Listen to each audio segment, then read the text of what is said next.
It's okay.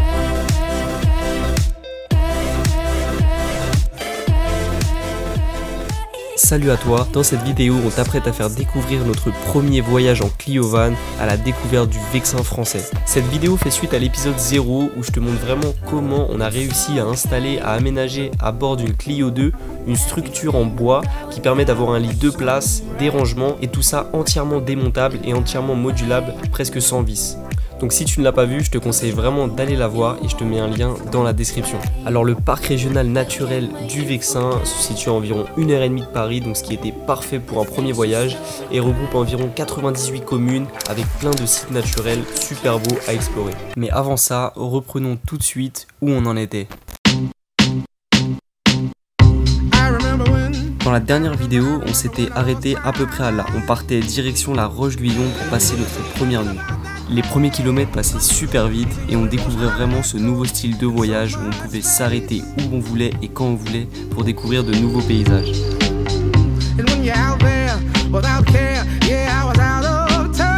Arrivé à la ville de la Roche-Guyon, on s'est trouvé un petit spot bien sympa où on était vraiment tout seul en plein milieu des champs. Alors je te rassure tout de suite, mais le champ où on s'est posé, c'était bien un parking légal qu'on a trouvé sur une certaine application dont je te parle dans la suite de la vidéo.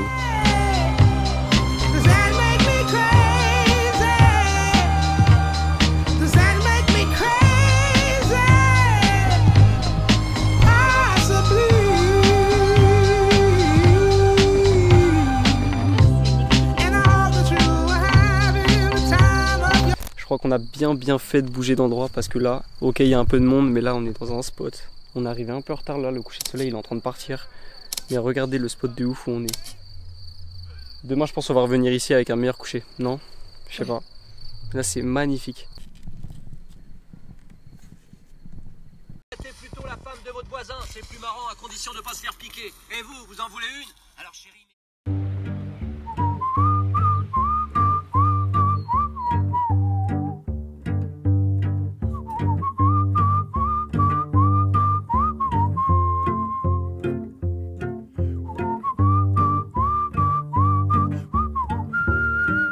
Ok les gars, là il est 6h30, on vient de passer la première nuit à bord de la Clio Van. Franchement ça s'est plutôt bien passé. Je vais pas vous mentir que c'était un peu galère de s'endormir, c'est un peu dur. Il y avait pas mal de bruit autour, on savait pas trop ce que c'était. On a un peu galéré à s'endormir mais ça s'est plutôt bien passé au final. Là je me suis réveillé assez tôt parce que je voulais filmer un peu le lever du soleil, des belles lumières. Je sais pas si vous voyez mais je me suis peut-être réveillé un peu tard et là j'ai peut-être un peu perdu ce lever de soleil. Après ce petit magnifique lever de soleil, je te rassure, je suis retourné me coucher. Au final on s'est levé vers 9-10 heures pour la première mission de la journée qui consistait à remplir le bidon d'eau qui fait 10 litres. On a bien pris le temps de visiter toute la matinée le village de la Roche-Guyon tout en cherchant la fontaine qui nous permettait de remplir notre réserve d'eau. Il faut savoir que 10 litres c'est assez peu, donc on est obligé de la remplir quotidiennement.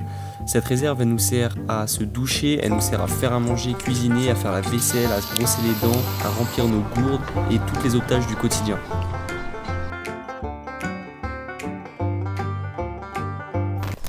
C'est pas du tout où on va. En fait là ce qu'on aimerait bien faire c'est être au-dessus des coteaux, donc au-dessus des formations de calcaire vous voyez, sauf que je sais pas si c'est possible. Donc là on est monté tout en haut et là en fait on descend un petit peu pour essayer de se mettre dessus. Ouais.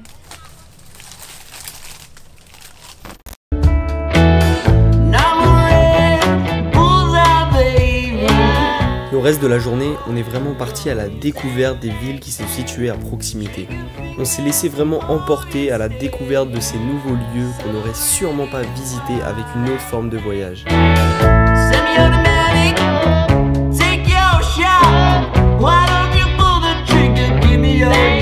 Et c'est exactement ça qu'on cherchait en partant en Clio Van, c'était juste prendre le temps de se laisser guider à la découverte de nouveaux endroits et c'est aussi exactement comme ça qu'on fonctionnait pour trouver l'endroit du spot pour dormir.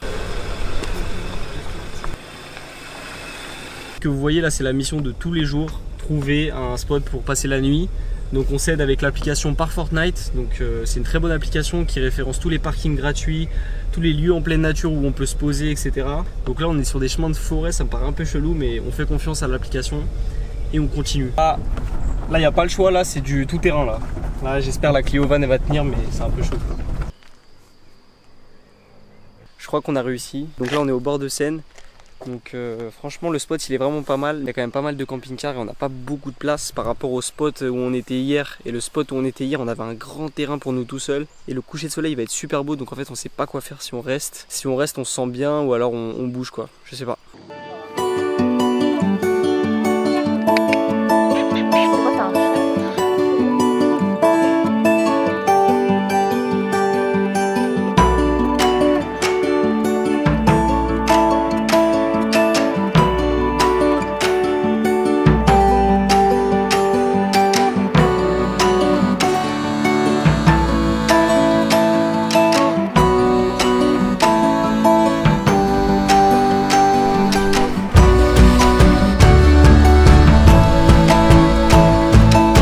Donc du coup pour ceux qui demandent comment on recharge nos appareils, comment on recharge l'ordinateur, comment on recharge quoi d'autre, les batteries d'appareils photo, etc.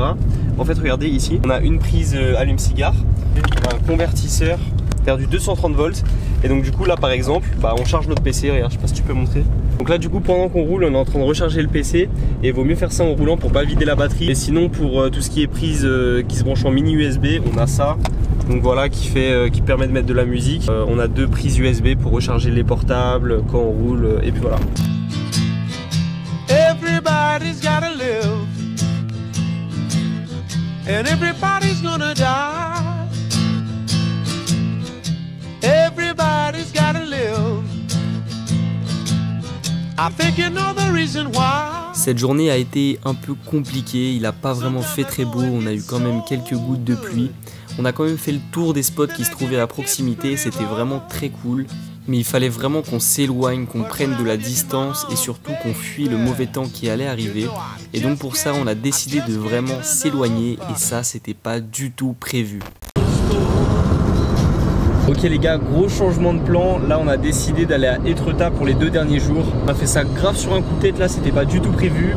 On a 90 km à faire, on a 2 heures de route. Là on est à Lyon-la-Forêt, comme vous l'avez vu c'était quand même pas mal.